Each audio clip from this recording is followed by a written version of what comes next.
ikaze batwumva kubabana natwe iminsi y'ikiganiro cyacu kigenda kigaruka gifite intego yo gufashanya cyangwa yo gufasha benshi gishingiye ku ijambo ry'Imana. Uyu munsi rero tukaba dufite ikiganiro kijanye n'igihe turimo cyo kugira ngo duhumurizanye. Humure ni gishingiye ku ihumure ku banyarwanda, mu gihugu cy'u Rwanda, abari hafi n'abari kure, bari hirya no hino, bari mu gihugu n'abatari mu gihugu, ariko batwumva bagezweho n'ingaruka zabaye mu mwaka w'igihumbi kimwe magana icyenda mirongo icyenda na kane. Tukaba tugeze muri iki gihe cyo kwibuka ku nshuro 32 ubwicanyi bw'indengakamere bwabaye. Muri icyo gihe bwakozwe gukorerwa ubwoko bumwe, ariryo tsembatsemba n'itsembabwoko, cyangwa se bwabaye ku itsembabwoko bw'abanyarwanda bamwe, ivangura.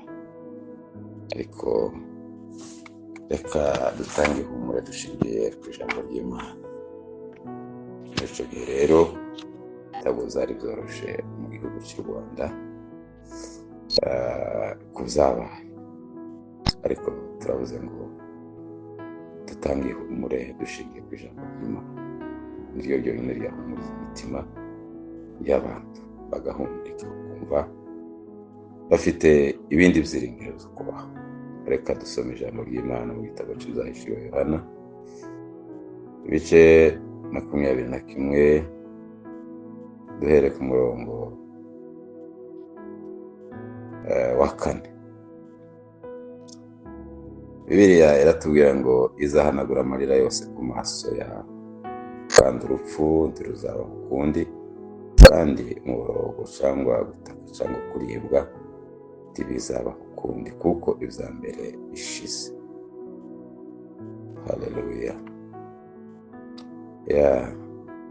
Bibiliya iratubwiye ngo izahanagura amarira yose ku maso, kandi urupfu ntiruzaba ukundi, gutaka kuribwa ntibizaba ukundi, kuko ibya mbere bishize. Reka dusome mu gitabo cy'umubwiriza,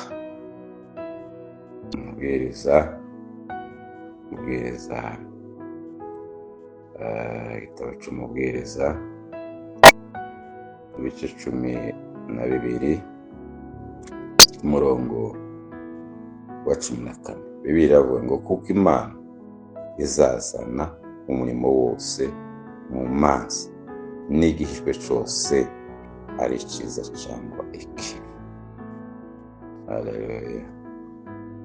Kuko tubivuze, n'ihumure ku banyarwanda, n'ihumure ku gihugu cy'u Rwanda, n'ihumure kandi rishingiye ku ijambo ry'Imana. Abantu bahuye n'ingorane zitoroshe, abantu bararira, abantu baraboroga. Umuntu atashobora kwigereranya kuzana ibyabaye ngo abishyire ku rugero, abihumurize, azane ihumure ridaturutse mu ijambo ry'Imana ngo rigire icyo ryafasha abantu. Ariko icyafasha abantu ni ihumure riva ku ijambo ry'Imana. Kuri ibyo byaba nta kindi cyahumuriza abantu. Niyo mpamvu rero kwibuka gusa konyine kudashingiye ku ijambo ry'ihumure ngo duhumurize abantu, tubabwire kuko bizarangira, bizashira mu mitima, abantu bapfana agahinda n'abasigaye dusanga bahorana agahinda kadashira. ariko ku byabaye byose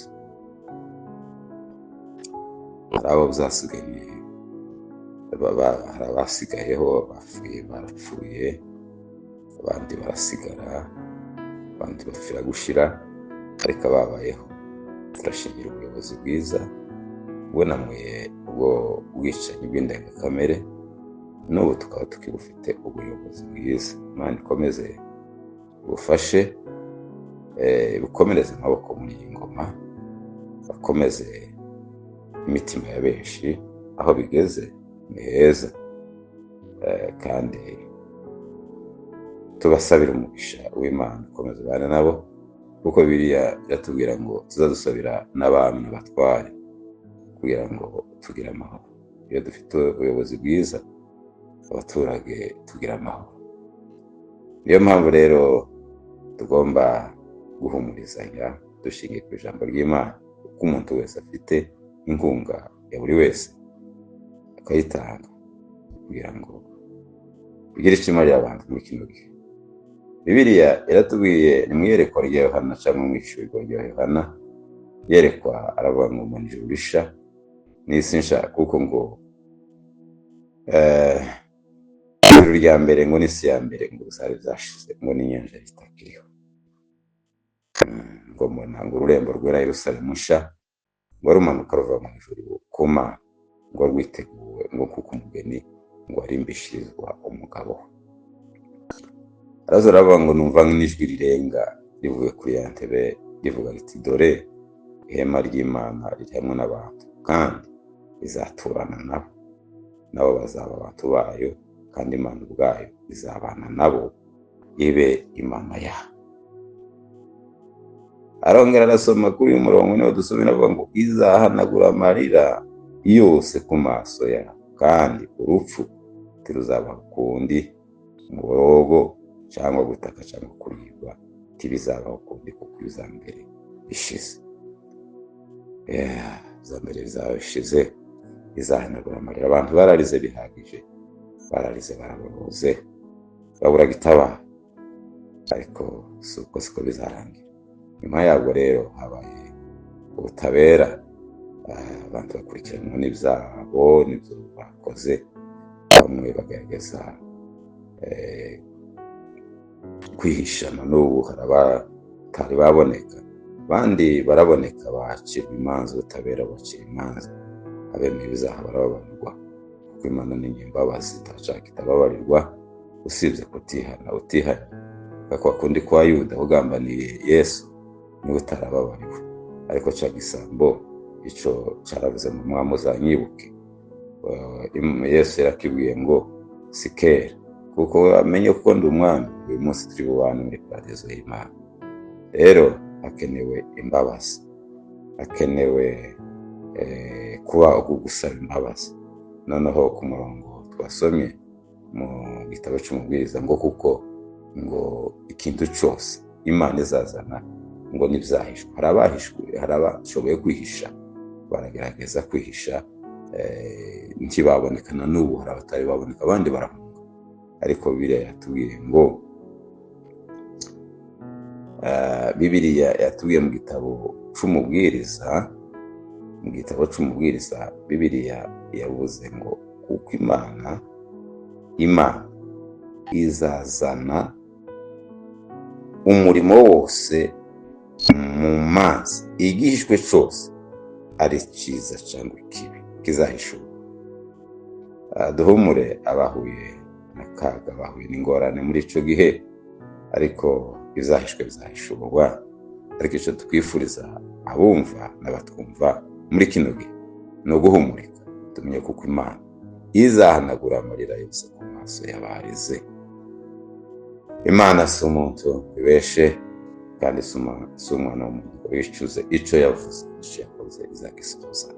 Muri kino gihe rero ihumure ku Banyarwanda, muhumure, Imana izahanagura amarira ku maso y'abarize. Imana idufashe twakira ijambo ry'Imana ryihumure muri kino gihe. Imana itugirire neza, abatwumva mugira amahoro y'Imana. Murakoze. Ni Pasiteri Sebanyana Bizimana Peter ubahaye iri jambo ryihuse